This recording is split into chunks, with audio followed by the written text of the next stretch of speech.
ശാന്തമായിരുന്നു Mecca. അന്ന് അവിടെയുള്ള ആളുകൾ അവരുടെ കച്ചവടവും മറ്റു നിത്യജീവിതത്തിലെ കാര്യങ്ങളൊക്കെ ആയിട്ട് അവരിങ്ങനെ മുന്നോട്ട് പോയിക്കൊണ്ടിരിക്കുന്ന ഒരു സാധാരണ ദിവസം. അങ്ങനെ ഇരിക്കുമ്പോഴാണ് ആ ഒരു വലിയ വാർത്ത നാട്ടിലാകെ പരക്കുന്നത്.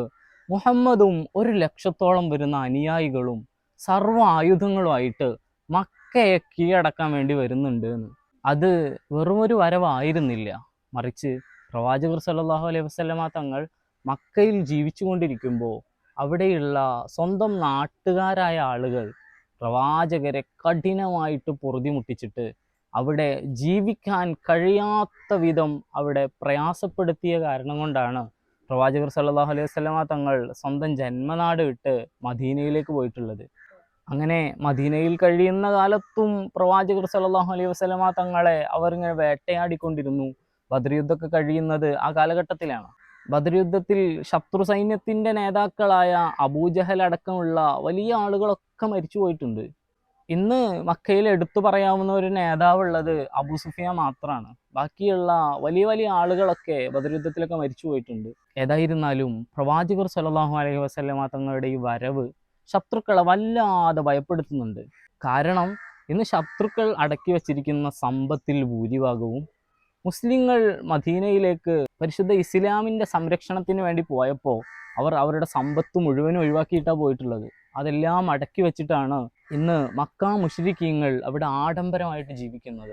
അവിടേക്കാണ് പ്രവാചകർ സല്ലല്ലാഹു അലൈഹി വസല്ലമ തങ്ങളും 1,00,000-ഓളം വരുന്ന അനുയായികളും എല്ലാ അധികാര ഗർവോടുകൂടെയും കടന്നു വരുന്നത്. അതുകൊണ്ട് തന്നെ അവരൊക്കെ ഉറപ്പിച്ച് വിശ്വസിക്കുന്നുണ്ട്, ഇനി ഉയർത്തിപ്പിടിക്കാൻ ഒരു ശിരസ് ഞങ്ങൾക്ക് ബാക്കിയുണ്ടാവില്ല എന്ന്. മുഹമ്മദ് സല്ലല്ലാഹു അലൈഹി വസല്ലമ തങ്ങൾ എല്ലാവരെയും നശിപ്പിച്ച് കളയുമെന്ന്, കൊന്നു കളയുമെന്ന് തീർച്ചപ്പെടുത്തിയ ഒരു നിമിഷമായിരുന്നത്. എന്നാൽ കാര്യങ്ങളുടെ ഗതി അങ്ങനെ ആയിരുന്നില്ല. അവരുടെ കണക്കുകൂട്ടലുകൾ മുഴുവനും തെറ്റിക്കുന്ന രീതിയിലായിരുന്നു പ്രവാചകർ സല്ലല്ലാഹു അലൈഹി വസല്ലമ തങ്ങളുടെ ഓരോ തീരുമാനങ്ങളും.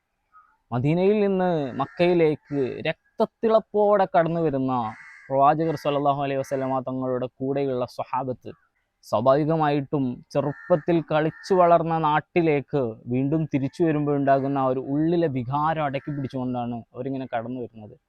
ആ സമയത്ത് കൂട്ടത്തിൽ നിന്ന് ആരോ പറയുന്നുണ്ട്, ഇന്ന് ഞങ്ങളുടെ ദിവസമാണ്. കേട്ട ഉടനെ തന്നെ പ്രവാചകർ സല്ലല്ലാഹു അലൈഹി വസല്ലമ തങ്ങൾ ഇടപെട്ട് തിരുത്തുന്നുണ്ട്. ഇന്ന് ഞങ്ങളുടെ ദിവസമല്ല, ഇന്ന് നമ്മളുടെ ദിവസമാണ്, ഇന്ന് എല്ലാവരുടെയും ദിവസമാണ്. അവിടെയൊന്നും നിർത്തിയില്ല. പ്രവാചകർ സല്ലല്ലാഹു അലൈഹി വസല്ലമ തങ്ങൾ കൂട്ടിച്ചേർത്തു, ഇന്ന് എല്ലാവർക്കും മാപ്പുണ്ട് എന്ന്.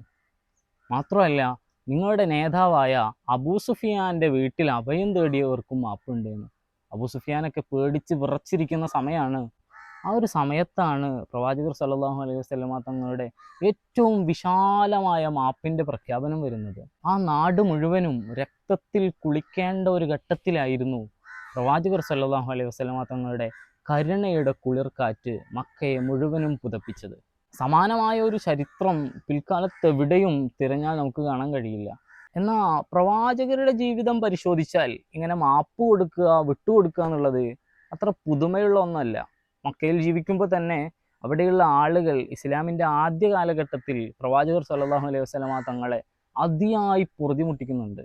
അങ്ങനെ ഇരിക്കുന്ന ഘട്ടത്തിൽ അല്പമെങ്കിലും ശാന്തി കിട്ടുമെന്ന് വിചാരിച്ച് ബന്ധുക്കളായ കുടുംബക്കാരായ ആളുകൾ താമസിക്കുന്ന ത്വായിഫിലേക്ക് പ്രവാചകർ സല്ലല്ലാഹു അലൈഹി വസല്ലമ തങ്ങൾ നാട് വിടുന്ന ഒരു ചരിത്രമുണ്ട് പ്രവാചകരുടെ ജീവിതത്തിൽ. മനസ്സിൽ ഒരുപാട് പ്രതീക്ഷകൾ നിറച്ചു വെച്ചിട്ടാണ് തിരുനബി സല്ലല്ലാഹു അലൈഹി വസല്ലമ തങ്ങൾ ത്വായിഫിലേക്ക് നടന്നു നീങ്ങുന്നത്. ത്വായിഫിലെത്തിയപ്പോൾ തൻ്റെ ബന്ധുക്കളുടെ ഇടയിലേക്ക് കടന്നു ചെന്നിട്ട് പരിശുദ്ധമായ ഇസ്ലാമിനെ പരിചയപ്പെടുത്തുന്നത് ചരിത്രം രേഖപ്പെടുത്തി വെക്കുന്നുണ്ട്. ഒരു മനുഷ്യനെ ഏറ്റവും അപമാനിക്കാൻ കഴിയുന്ന അങ്ങേയറ്റത്തെ അപമാനമായിരുന്നു ത്വായിഫുകാർ പ്രവാചകർക്ക് തിരിച്ചു കൊടുത്തത്. അവരുടെ ചെറിയ കുട്ടികളെ വീട്ടിൽ നിന്ന് ഇറക്കിയിട്ട് ഒരു മനുഷ്യനെ ഭ്രാന്തനെന്ന് വിളിച്ച് കൂവിയിട്ട് കല്ലെടുത്തെറിഞ്ഞ് തെരുവിലൂടെ ഓടിക്കുകയായിരുന്നു തിരുനബി സല്ലല്ലാഹു അലൈഹി വസല്ലമ തങ്ങളെ സ്വീകരിക്കുമെന്ന പ്രതീക്ഷകൾ ഉള്ളിൽ നിറച്ചു വെച്ച പ്രവാചകർക്ക് കിട്ടാവുന്നതിൽ വെച്ച് ഏറ്റവും വലിയ വേദനയായിരുന്നു ത്വായിഫുകാർ സമ്മാനിച്ചത്. അങ്ങനെ അവരിൽ നിന്ന് രക്ഷപ്പെടാൻ വേണ്ടിയിട്ട് തെരുവിലൂടെ ഓടി ഓടി ഒരു വശത്തിങ്ങനെ അഭയം തേടിയ സമയത്ത് പ്രവാചകരുടെ കാലിൽ നിന്ന് മുറിവ് പൊട്ടിയിട്ട് രക്തം ഒലിച്ചിറങ്ങുന്നുണ്ട്. തിരുനബി സല്ലല്ലാഹു അലൈഹി വസല്ലമ തങ്ങൾ ഒലിച്ചിറങ്ങുന്ന രക്തത്തെ കൈകൊണ്ട് ഇങ്ങനെ തടഞ്ഞു വെക്കുന്നുണ്ട്. കാരണം തങ്ങൾക്കറിയാം ആ ഒരു രക്തം മണ്ണിൽ പുരണ്ടാൽ ഭൂമിക്ക് സഹിക്കില്ല എന്ന്. ഭൂമി പ്രതികരിക്കുമെന്ന്. തങ്ങളെ വേദനിപ്പിച്ചവരോട് ഭൂമി പ്രതികാരം ചെയ്യുമെന്ന് പേടിച്ചിട്ട് പ്രവാചകർ സല്ലല്ലാഹു അലൈഹി വസല്ലമ തങ്ങൾ തങ്ങളുടെ കൈ കൊണ്ട് തന്നെ ഷർഫാക്കപ്പെട്ട രക്തം ഇങ്ങനെ തടഞ്ഞു വെച്ചിട്ടുണ്ട് എന്ന് ചരിത്രത്തിൽ കാണാൻ കഴിയും. അങ്ങനെ തളർന്നിരിക്കുന്ന തങ്ങളുടെ അടുത്തേക്കാണ് മുക്കറമുൽ അംലാഖ് ജിബ്രീൽ അലൈഹിസ്സലാത്തു വസ്സലാം കടന്നു വരുന്നത്.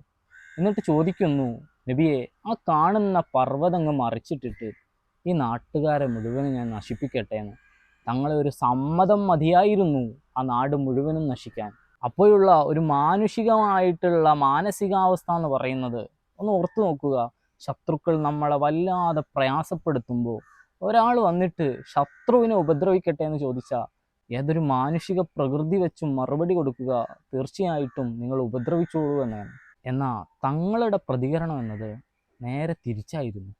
ഭാവിയിൽ അവരിൽ നിന്ന് ആരെങ്കിലുമൊക്കെ പരിശുദ്ധ ഇസ്ലാമിലേക്ക് കടന്നു വന്നെങ്കിലോ എന്ന പ്രതീക്ഷ ഉള്ളിൽ വെച്ചുകൊണ്ട് നിങ്ങൾ അവരെ ശിക്ഷിക്കരുത് ജിബ്രീൽ എന്ന് പറഞ്ഞിട്ട് മലക്കിനെ തിരിച്ചയക്കുന്നുണ്ട് എന്ന് ചരിത്രത്തിൽ വായിക്കാൻ കഴിയും.